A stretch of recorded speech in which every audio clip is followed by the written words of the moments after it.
Hello दोस्तों, आपके अपने यूट्यूब चैनल सहज मैथ्स स्टडी में आप सभी का स्वागत है। आज हम देखेंगे किसी भी त्रिभुज का क्षेत्रफल निकालना हो तो उसके लिए हम हेरोन सूत्र का कैसे प्रयोग करते हैं।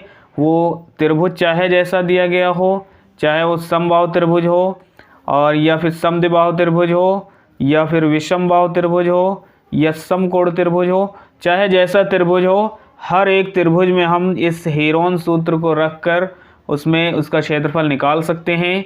तो सबसे पहले हम देखेंगे यहाँ पर समबाहु त्रिभुज का। तो समबाहु त्रिभुज में हेरोन सूत्र को कैसे रखेंगे। तो हेरोन सूत्र होता है यहाँ पर रूट में S minus a, S minus b, S minus c, ये सभी ब्रैकेट में होगा।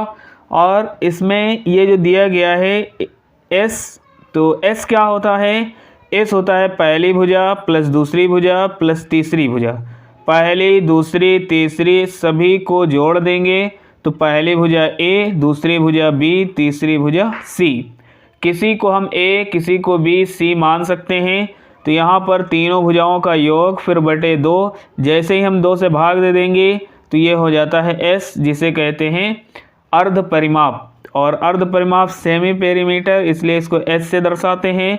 इसलिए एस बराबर हमको मिल जाता है, यहाँ पर अगर हम तीनों भुजाओं को जोड़कर 2 से भाग दे देते हैं तो हमको s मिल जाता है। इससे हमको s निकालना होगा और इस फार्मूले से हम त्रिभुज का क्षेत्रफल निकाल सकते हैं। तो सबसे पहले हम देखेंगे समबाहु त्रिभुज का। तो समबाहु त्रिभुज में सभी भुजाएं देखो बराबर होती हैं, इसलिए हम यहाँ पर रख सकते हैं। पहले s निकाल लेंगे तो s बराबर यहाँ पर मिल जाएगा, a है 12, b है 12 प्लस सी भी 12 है, तीनों भुजाएं बराबर हैं, बटे में हो जाएगा 2, तो ये हो जाएगा 12, 12 24 और 12 36। तो यहाँ हो जाएगा 36 और बटे में 2 है और इसको काट देंगे, 2 1 कम 2, 2 1 कम 2 और 2 8 16। तो इस प्रकार से s मिल चुका है 18। तो इसी फार्मूले में हम इसको रख देंगे। तो जब इस फार्मूले में रखेंगे तो यहाँ पर जहाँ s है वहाँ हमको 18 रखना है। तो ये हो जाएगा 18 और रूट में यहाँ रूट लगा लेंगे, 18 लिख लिया s की जगह पर। फिर s माइनस ए, तो यहाँ हो जाएगा 18 माइनस ए पहली भुजा मतलब 12, फिर 18 माइनस, क्योंकि s है तो 18 माइनस दूसरी भुजा भी 12 है, तो यहाँ दूसरी भुजा भी 12 रख लेंगे। तीसरी भुजा भी 12 है तो तीसरी भुजा भी 12 रख लेंगे।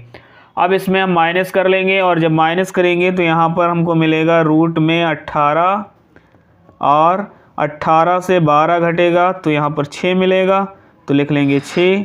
और गुणे में यहाँ 18 से 12 गया तो यहाँ भी 6 मिलेगा, तो यहाँ 6 लिख लिया और गुणे में यहाँ भी हमको 6 मिलेगा। अब इन सभी के हम गुणनखंड करेंगे तो यहाँ पर ये हम लिख सकते हैं, इसको 18 है तो यहाँ लिख सकते हैं 3 गुणे 6, तो 6 त्रिक 18 और गुणे में ये हो जाएगा 6 और गुणे में 6 और गुणे में 6। तो अब यहाँ पर हम देखेंगे कि इसका जोड़ा बन रहा है, इसका भी जोड़ा बन रहा है और 3 यहाँ पर रह रहा है, इसलिए हम यहाँ पर इसका जोड़ा जो बन रहा है इनको हम बाहर लिख लेंगे। तो ये हो जाएगा 6 गुणे 6 और ये रूट में अभी 3 रह गया है तो इसको यहाँ पर लिख लेंगे। बराबर में हो जाएगा 6 4 36 और 36 रूट 3, ये इसका आंसर हो जाएगा। तो इस प्रकार से हम इसका क्षेत्रफल निकाल लेते हैं। ये सेंटीमीटर में है इसलिए यहाँ पर हमको लिखना होगा सेंटीमीटर स्क्वायर और ये इसका आंसर हो जाएगा। तो अगला देखते हैं समद्विबाहु त्रिभुज। और समद्विबाहु त्रिभुज में 2 भुजाएं बराबर हैं, तो यहाँ 8 और 8 सेंटीमीटर है, ये है 12। तो इसके लिए सबसे पहले s निकाल लेंगे। तो s होता है, s बराबर हो जाएगा a प्लस बी प्लस सी बटे 2। तो a भुजा है 8 लिख लेंगे, प्लस b भुजा भी 8 है यहाँ लिख लेंगे और प्लस c है 12 तो यहाँ लिख लेंगे 12 और बटे में हो जाएगा 2 यहाँ। तो यहाँ पर s निकालेंगे तो ये हो जाएगा 12 8 20, 20 और 8 हो जाएगा 28। तो 28 बटे हो जाएगा यहाँ पर 2 और इसको काटेंगे तो यहाँ पर मिल जाता है 14। तो यहाँ हो जाएगा 14 सेंटीमीटर, ये मिल जाता है s। अब हमको इसका क्षेत्रफल निकालना है तो इसको हेरोन सूत्र में रखेंगे। तो यहाँ पर फार्मूला होता है रूट में s तो s है यहाँ पर 14 लिख लेंगे 14, और s माइनस a तो s हो जाएगा यहाँ पर 14, और 14 माइनस a पहली भुजा है 8, और फिर हो जाएगा s माइनस b तो b है दूसरी भुजा 8, तो यहाँ भी 8 लिख लेंगे माइनस में। उसके बाद अगला है 14 माइनस अगली भुजा है c तो 12, तो यहाँ लिख लेंगे 12। अब इसको माइनस कर लेंगे, यहाँ पर जैसे ही माइनस करेंगे तो यहाँ मिल जाएगा 14, और गुणे में 14 से 8 गया तो यहाँ 6 मिलेगा, फिर गुणे 14 से 8 गया यहाँ 6 मिलेगा, गुणे 14 से 12 गया तो यहाँ पर 2 मिलेगा। अब यहाँ पर हम देखते हैं कि ये इसके गुणनखंड क्या क्या बन रहे हैं। तो 14 को हम लिख सकते हैं यहाँ पर 2 गुणे 7, और यहाँ है 6 गुणे 6, और गुणे में ये है 2 लिख लेंगे। इसका जोड़ा बन रहा है 2 और 2 का जोड़ा बन रहा है, 7 का जोड़ा नहीं बन रहा है, इसलिए जिसका जोड़ा बन रहा है उसको बाहर लिख लेंगे। तो 2 का बन रहा है 2 को लिख लेंगे, यहाँ पर 6 का बन रहा है 6 का लिख लेंगे, और उसके बाद हम यहाँ पर देखते हैं रूट में 7 ये रह रहा है तो रूट में 7 लिख लेंगे।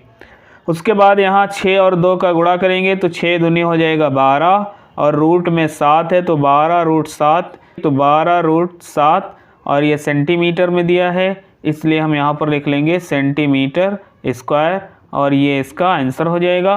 तो दोस्तों इस प्रकार से हम किसी भी त्रिभुज का क्षेत्रफल हेरोन सूत्र से निकाल सकते हैं। दोस्तों वीडियो अच्छा लगा हो तो लाइक करिए, ज़्यादा से ज़्यादा शेयर करिए, और चैनल पर नए हैं तो चैनल को सब्सक्राइब ज़रूर करें। मिलते हैं अगली वीडियो में, तब तक के लिए बाय बाय।